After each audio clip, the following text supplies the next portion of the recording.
Hello everyone and welcome back to another DF Retro Pickups video. Your exclusive look at stuff that, well, Audi and I have picked up over the last month. Which, you know what, this is a great opportunity to sit back and just talk about some random games that we probably would not have otherwise discussed on the channel. Though in some cases, they will appear there. And obviously I said Audi because he is here, as always, right there in the split screen next to me now, actually. Hey, John. Good to share this space with you. And you are correct. This is about us picking up games, not ladies. Yes, exactly. And sometimes literally picking up the games, but also, purchasing them. So I say we get this thing on the road here. Yeah, you suggested in the last time we did 3 games. But today you were so excited, you said, let's do 5. That's So right. I had a 10 Kushal Mushal games. run recently, and I got some more stuff. So I'm like, yeah, let's do it. 5 games each. It's very easy to say 5 when you're not editing the video. Oh yeah, I know. I thought about that too. I'm sorry. No problem. But we're doing it for the fans. Right. All right. So why don't you kick us off? What's your number one? All right, let's do it. I have something here that's cool. Hopefully everyone can see it. But it is a Dodge Dunpei from Sunsoft on the Famicom. There are 2 of these on the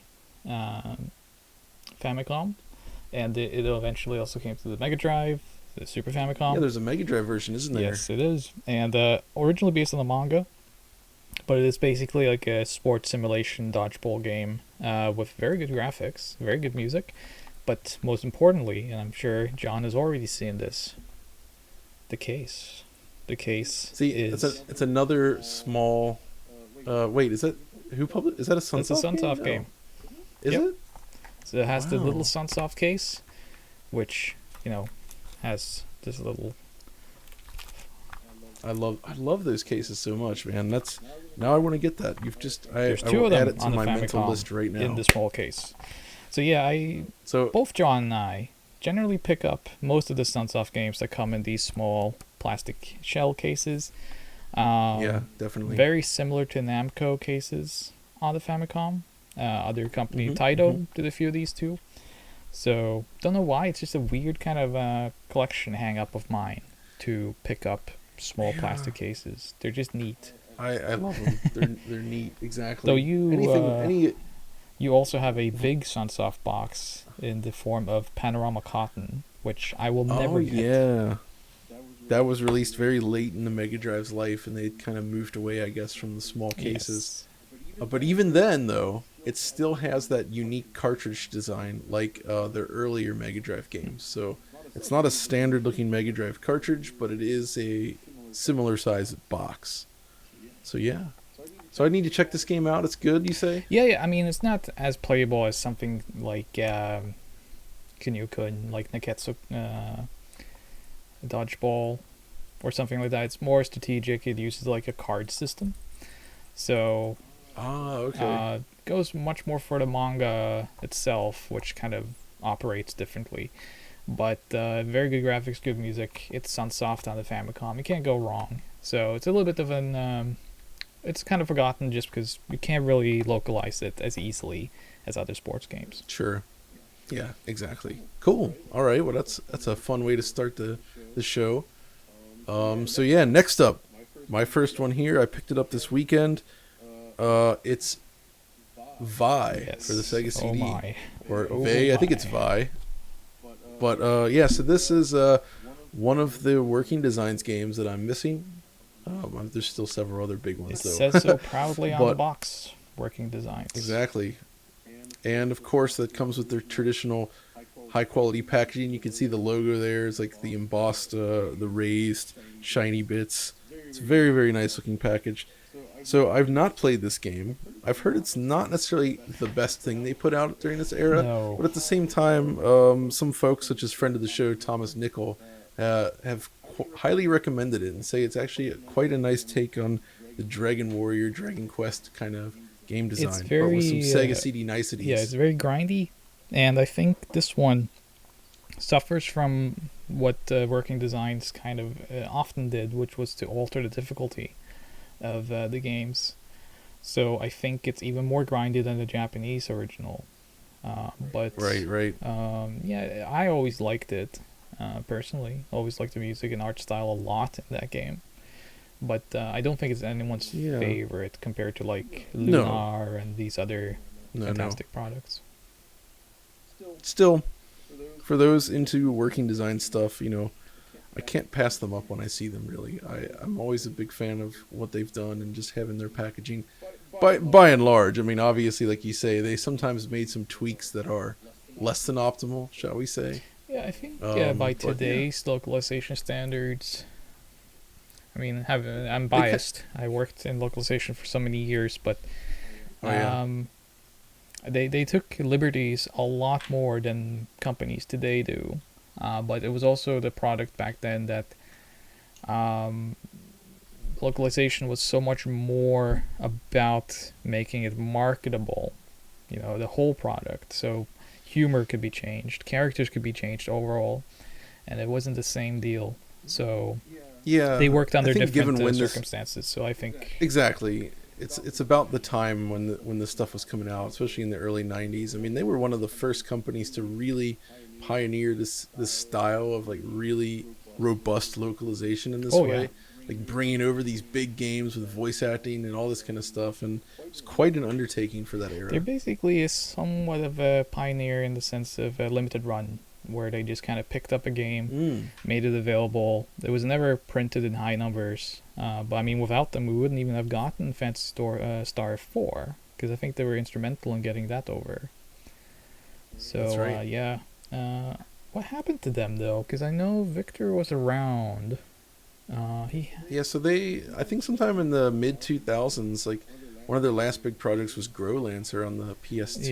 yeah, And then I don't exactly know why they went under, but clearly things did not work out. Then he tried to come back with Gaijin Works, which is an interesting name. But I picked up some of the releases they put out as well, like their final like Summon Night 5 on the yeah, oh yeah. PSP, for instance. They put that out, and a few others I think like that. But since then, it's been pretty quiet, and it's weird because I thought they had also obtained the rights to a lot of like Sunsoft properties at some Yeah, point. remember when Blaster Master Blasting Yeah, Again, was it? the Or something? on Wii. Yeah, Yeah, the I think one it on the was. Wii. That was done via him or them.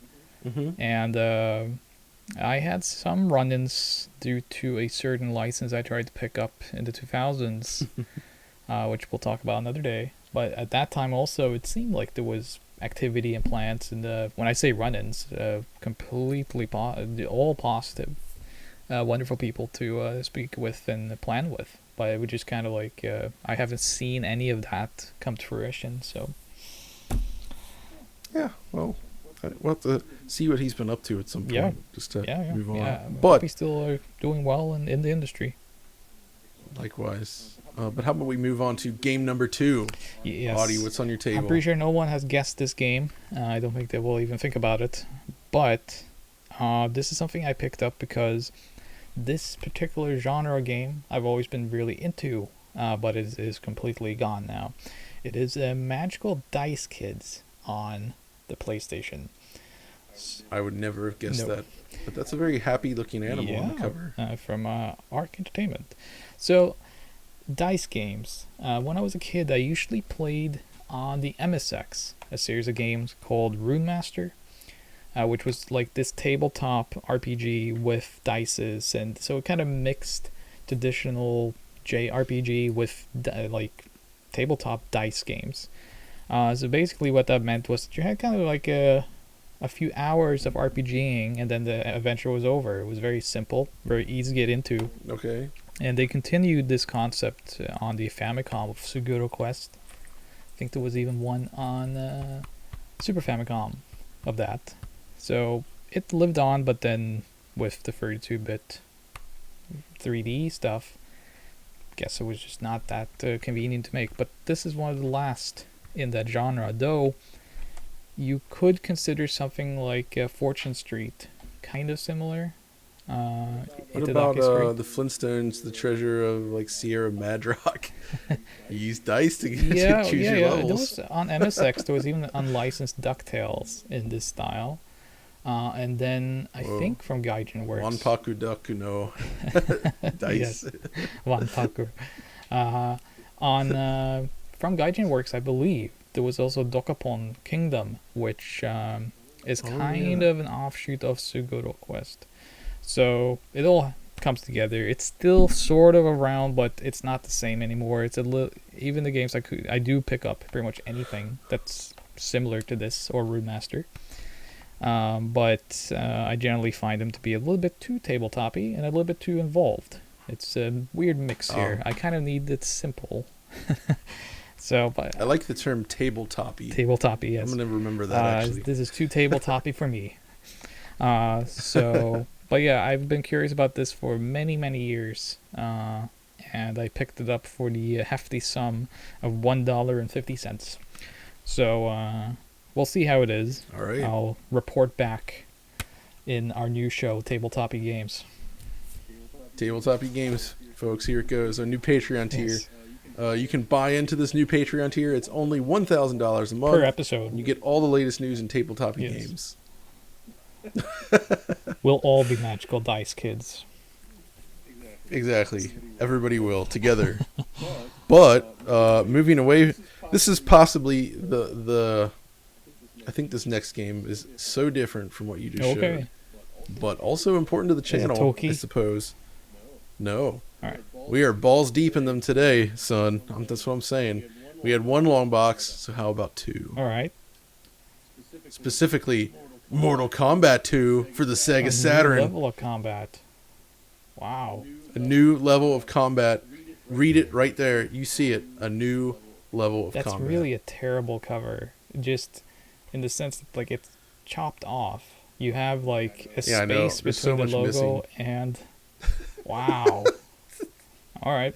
It's horrendous, right? So also this one has a unique insert. So if you open this up, you actually look at the tray in here. It's completely different from the typical game on Sat. You see what I mean? Yeah. So I thought, wait, did I get like a bootleg tray? So I looked this up online, and even sealed copies, they all have the same tray. So Acclaim Wait, how would you know did the a weird sealed copy tray would have that for tray? this version. It's sealed. What's how that? would you know that a sealed copy? Because look, the side here okay. is completely different from a normal case, and you can see that in the images of the sealed copies. Interesting.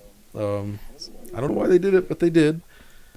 But I guess the main thing here is actually, obviously, at some point, we have talked about doing a Mortal Kombat 2 episode to follow up on our Mortal Kombat 1 episode, because MK2 is, at least for me, it's my favorite in the series. I think it's like the best combat. Oh, the 2D at and least. just as interesting. Yes, exactly. So, obviously, whenever I see a version of Mortal Kombat that I don't yet own, I'm like, well, I better buy that.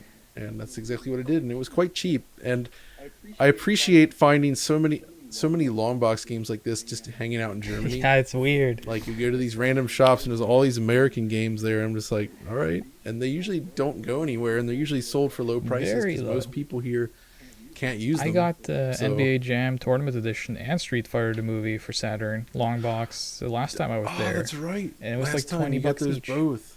Yeah, it was like super cheap, Yeah, right? yeah. Like that's freaking They're awesome. basically actually. untouched. I mean, the discs were super clean. The cover, those long boxes tend to break quite easily. Yeah, they do. But no, these were in pristine condition. So It's really awesome. I actually picked up Mortal Kombat 2 on the Amiga. Like, this is a few months ago now. But that was also that's right. I brand remember new. that. No one ever opened that. So I guess we'll have to open And it of for course- the episode. We will definitely be including the Amiga version in that video Yes. when it eventually happens. Yeah, we have plans for That's that. gonna be a good episode. I think we can It's gonna be spoil that much that Mortal Kombat 2 will happen at some point. Exactly. It will be Mortal It will Sunday definitely for happen. us. Exactly. But yeah, so that's that. What's your next game then Well, on the list here? let's stay with PlayStation for me, just to balance out Okay. for 2 bits here. This is another game that I've always been into. I've had the PAL version for a long time. I know Okay. you know what this is, but it is Retzvayu, which is called Evil Zone Oh, on yeah, of course. in PAL territory. I think it had a US release as well.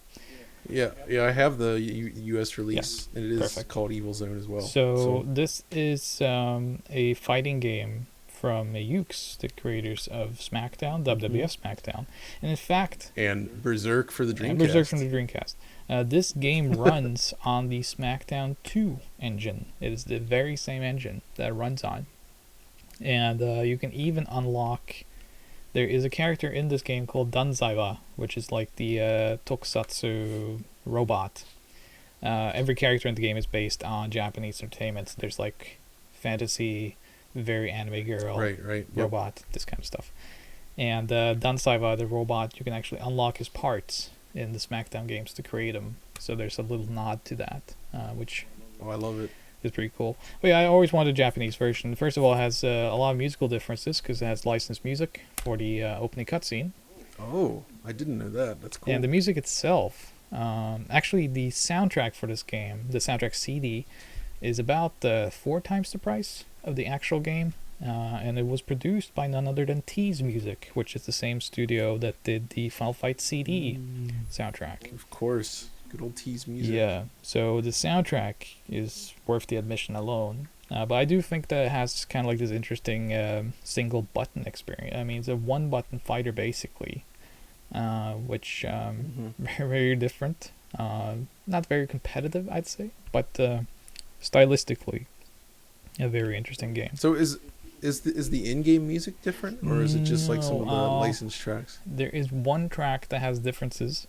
It has some vocal backing, but the the background music is the same between the versions. I'm just thinking of cases like if you remember Grand Chaser / Cyber Speedway, which is on the Saturn, where they like ripped out the awesome Japanese soundtrack and put that weird like hillbilly butt rock music. And that's what a shame, because I bought Grand Chaser in Germany.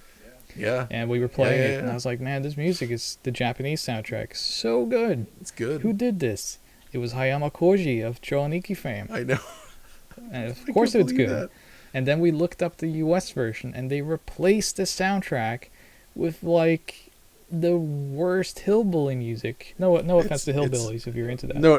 We're not. It's just that it doesn't. It's a cyber space. Not cyber.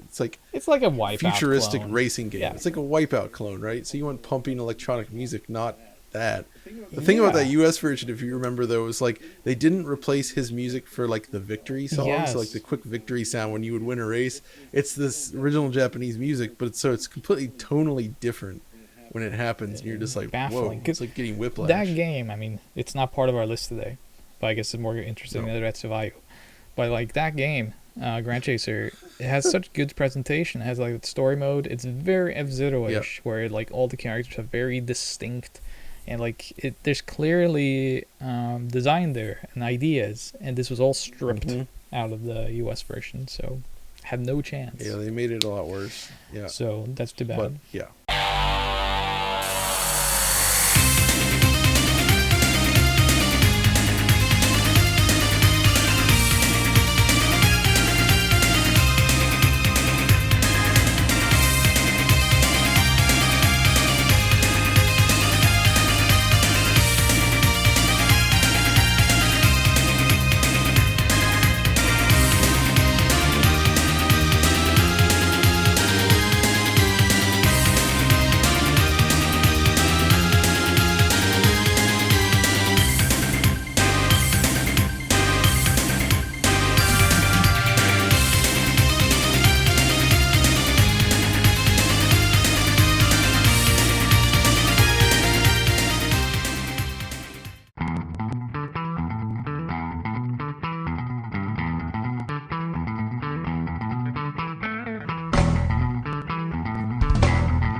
Game number 3, Lidman. So since we're talking Sega Saturn, why not continue with the Saturn? I picked up a copy of Cyberbot's Full Metal Madness Yes. for the Saturn, which is Capcom's most excellent fighting game, which I had not really played before until we looked at that Capcom stick. Yeah, which has the sequel. And since then I was like, oh, yeah, Armored exactly. Warriors. And I was like, wait a minute, so what's this all about then? And found out, like, okay, you can get Cyberbots on the Saturn. And it's a really impressive, really nice looking fighting game. Yeah, You know, man, it's it's really awesome. like just huge, gorgeous sprite work and just like tons of frames of animation. And you know, because it's a fully original kind of thing, it looks different from a lot of their other fighters at the time. I guess this is where Jin or whatever that would be in Marvel vs. Capcom. He's from there. Comes from the series. series. White dressed man with the Guy with the cape. Yep. Yeah. So he's from here. He's from the other game originally, and yeah, I mean the beat 'em up, Armored Warriors. I think that's the name. Yeah, I think so. I mean, but yes, that one's amazing too. I think that was actually our favorite game from the CHA stick. It was, yeah. I definitely. Because we really I had not no, played either of these games. Yeah, we had not. I mean, I knew of the origins of the character in Marvel vs. Capcom. Sure. And knew that about that fighting game. That game is quite good, but I don't personally enjoy it on like my own fighting game sensibilities. But it's very good.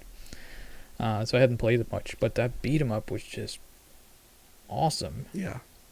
And see, this is the thing. We mentioned Evil Zone and others. Like, there's so many just unique fighting games that appeared during this era in a way that you just don't see anymore. Like, people were trying everything, and the results were often fascinating. Yeah, where is Survival Arts today? Give us a sequel. They could do it Survival Arts 4K, like film super high res versions of those actors. Let's call Limited Run and get them to do it. I would love to see it, especially if they keep the quality of the animation, so to speak. Quality being the key word there. So yeah, Cyberbots, cool little game. It also comes in one of those thick Capcom cases that I like so much.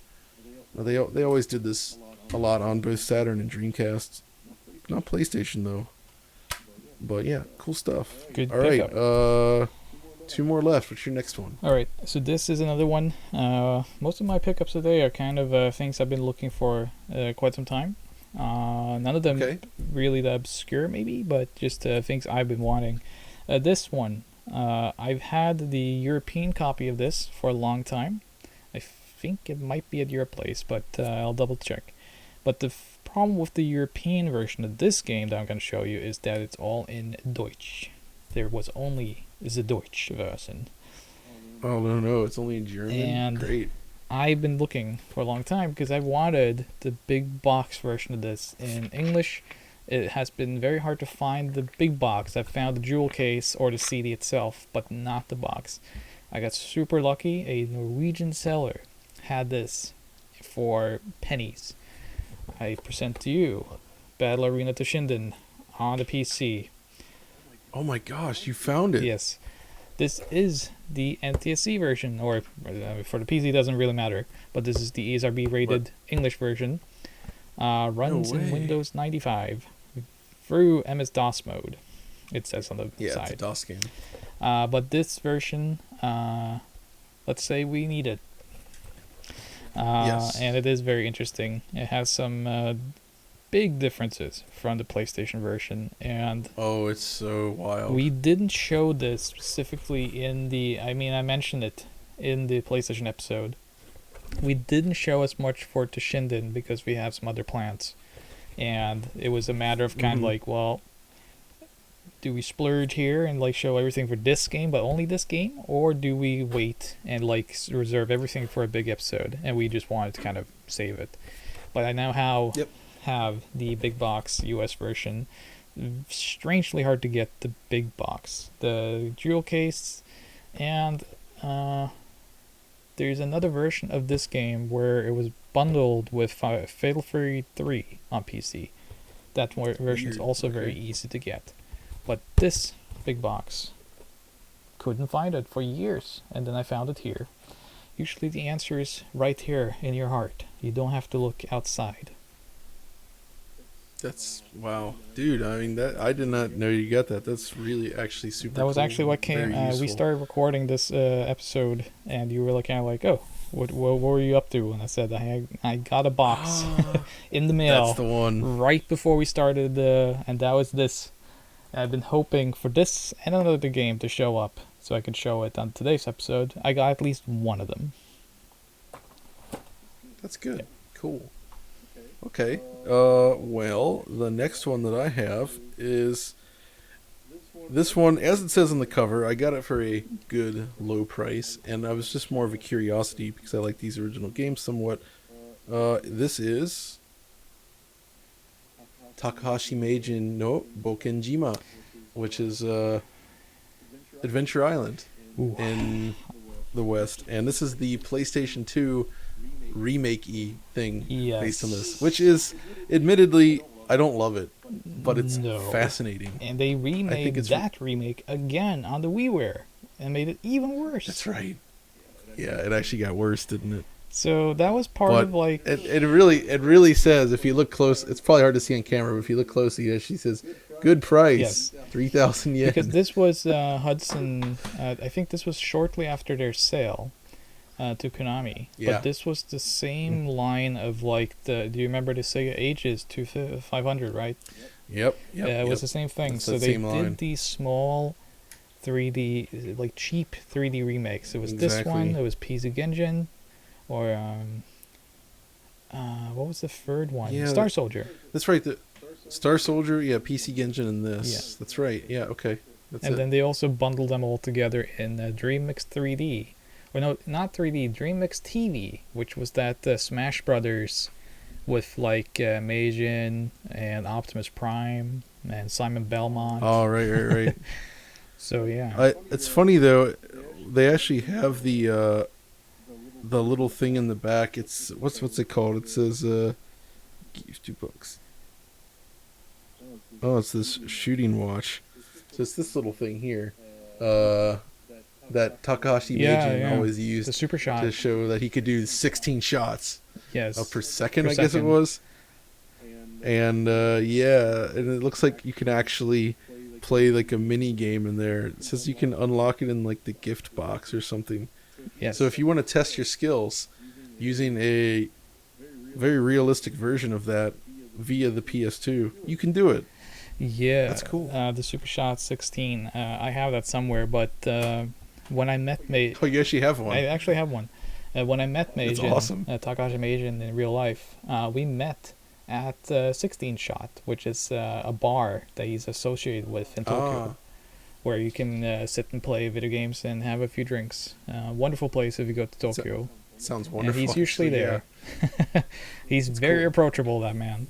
But Takahashi Meijin, for those who don't know, because in the U.S. it was Master Higgins, correct? Yeah, exactly, like a fictional character. Yeah, it was a fictional character, whereas Takahashi Meijin was he was only a tester, I believe, for Hudson. But I always kind of thought of him as like Hudson's version of Howard what's Phillips, his name for Nintendo? Howard Phillips, yeah. he In very Japan, much was. though. And he had to go on national TV and prove his 16 shot, and he became a national hero, I suppose. He's still very much And treasure, even. yeah. He still very much is kind of in the limelight. Lost all his hair though. He's bald as a the moon. Yeah. But he's a very nice person and very active still in retro gaming. It's Can cool. always find him at events, love to see it. concerts. Love to see it. Yeah, we'll definitely sit down with him when we can go to Tokyo together. Exactly, that would be awesome. Yeah. So yeah, all right. One more game from each of us. Maybe. Well, you'll sure, see. I'll try. But anyway, what? But I at least What's your have next one game? more for, and let's take a sharp U-turn. We already talked about Ukes a little bit, but let's talk about Okay. the other wrestling game that showed up during this time on the Microsoft Xbox. There was WWF and WWE Raw, depending on when you bought it, which was a wrestling game exclusively made for the Microsoft systems. And I've always had the US version of this. I mean, since Okay. it came out, but in Japan. they Wait. released Okay. WWE Raw as a collector's edition. This collector's edition, which is thick as a monkey. And I was wondering, because I saw this, can you guess the price? Guess the price right now. 500 yen. Awfully close, 400. 400 yen for this thing. Dang, I was gonna. And I was like, well, what's Good in it? It lord. must be really, like, dinky. And I opened it up. It was, of course, not Oh, no. used. This bad boy Of course. came with an Undertaker figure, Oh my gosh. the game shrink wrapped, Okay. and a t-shirt for 400 yen. $4. But- So, oh my gosh. I guess this didn't do too well. So this, I'm gonna keep all those sounds in the edit. So this one was not a very good wrestling game. You can read about it in a certain book that you can buy on Amazon. It was made by Anchor, which was a Japanese company, which actually had some staff from Aki. This is after Aki Really? kind of dissolved Okay. a little bit. And it has all the potential for being one of the best, but Okay. it falls short. And then they took the wrong ideas into the sequel. So it's a little bit of a sad story there, because I actually talked to the producer of this game when I was writing the book, and I could tell that like it was a little bit of a sore spot that he never kind of got his vision into the game. So, but I couldn't Wow. believe I actually had kind of missed out on this limited edition Japanese version. I think I always just assumed that, because I've seen the cover, but it has the same cover, so I always assumed maybe it had like a DVD in there, or some kind of like But no. Undertaker. had, Is in the had an box. action figure and a T-shirt, and these are sold brand new for 400 yen. So, thanks to my friend Colin who found it and bought it for me. How could you not go for Yeah, that? well, I'm close to having a 100% collection of all wrestling games now. So, but there's always one or two that pops up which I never heard of. So, still things for me to discover. there. All right. Well, since we're talking Xbox, let's stay on Xbox. right. With a little bit of 187 Ride or Die. Oh wait, no. Actually, sorry, wrong one. Actually, I wanted to go for this instead. Otogi, Myth of Demons. All right. Uh, so I bought the sequel back in the day, and I liked it, but for some reason I never actually picked up the original game. And these games are really quite interesting and beautiful to behold. So this was made by From Software during their, I guess this was the period when they started to do more stuff multi-platform. They started mostly just PlayStation, and then started off on PlayStation 2. But then they did some stuff on GameCube and Xbox, especially Xbox, actually. And this is one such game, and it's good. Have you played it at all? I'm not very familiar with it. I mean, It's an absolutely gorgeous romp through sort of this ancient demonic version of Japan, fighting these huge creatures that wouldn't really necessarily be out of place in a Souls game, Right. I guess you could say. It's not a Souls game or a Kingsfield style game necessarily, but it does have some shared elements, I suppose. It's more like if you took that and combined it with what was going on with Ninja Gaiden, but it's a slower game, but you can sort of jump and fly through the sky somewhat, so it's very vertical in an interesting way. But yeah, it's definitely, it shows what's possible on the original Xbox when a Japanese developer sort of tries their hand with the different art direction than was typical of Western games during this era. right. And I think it holds up really well I visually. always find it so interesting to play Japanese games on the original Xbox. It is really different. It's like Kakuto Shojin and these kind of. There's so many of them. Sega, of course, had a great run on the Xbox. Yeah, But it did. it's really I'm super late to the Xbox, as you know. I only really recently started even picking up games for it as I met you, and kind of you told me that hey, there's a lot more to Kakuto this. Chojin. Yeah, Kakuto Shojin. When I bought the Japanese version of that, which has a lenticular What cover. about Tao Fang Fist of the I Lotus? did buy that too, from creator of Mortal Kombat. John Tobias. And yeah, of course, the big one that you got me to get buy, and I got lucky again here in Norway, was Outrun Coast to Coast. Oh yeah, that's good. Because the Xbox version is Definitely. the original version, or like Yes. at least for the console ports. Well, yeah, basically because the arcade game ran on with the equivalent of the Xbox Right. hardware, the Chihiro board, which is basically an Xbox. Yeah. So the PS2 version is fantastic, of course, but the Xbox version is as close to the arcade as you could possibly And it's get. very expensive. So I is. found it here in Norway because Xbox collecting is in a weird place where like you do have some games that have risen in A price, few expensive games. but generally I think it's all of Microsoft stuff really doesn't retain much value. So It's very specific things. Usually the oddball. I always say oddball in terms of like being uncommon, but like a lot of the Japanese stuff, like on 360, it's all the cave shooters that came out there. yeah, Some of those are quite pricey now. those are very Um, those are pricey, and there are a few. The thing is, though, like Metal Wolf from Chaos what I understand, is another one. yeah, Metal Wolf Chaos also by From Software. Yes. They also did Ninja Blade on the 360, another From Software Oh thing. yeah, I totally forgotten about that. Yeah. But if I recall, it's from what I've heard is that Microsoft had some sort of special deal with Japanese developers where they basically get a huge royalty cut, or like, or more, it's like Microsoft takes a very tiny cut, I guess, so they get more for each unit that they sell versus the other companies to sort of try to entice them to produce games for the That's Xbox. definitely true. But yeah, it's just a shame that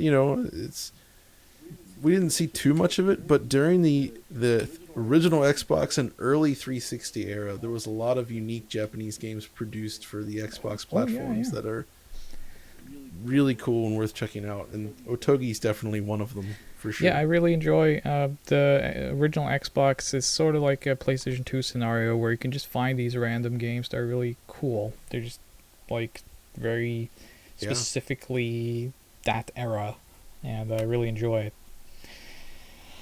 I agree.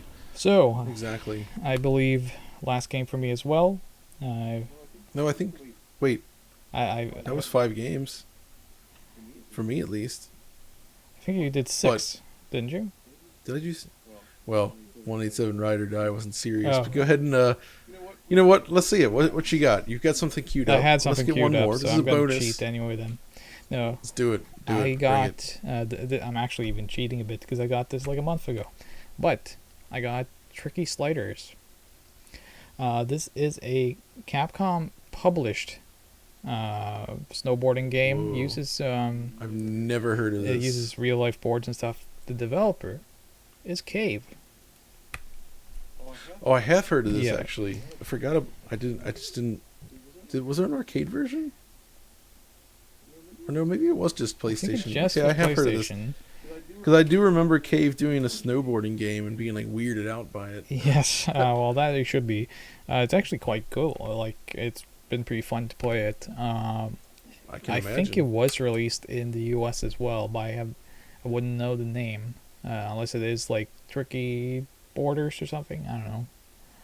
But I got the Japanese version just because it was super cheap. And yeah, it's Cool. made by Cave. It's Cave and Capcom together. Presented by Cave, Yes. as they say. So we just spoke about them anyway.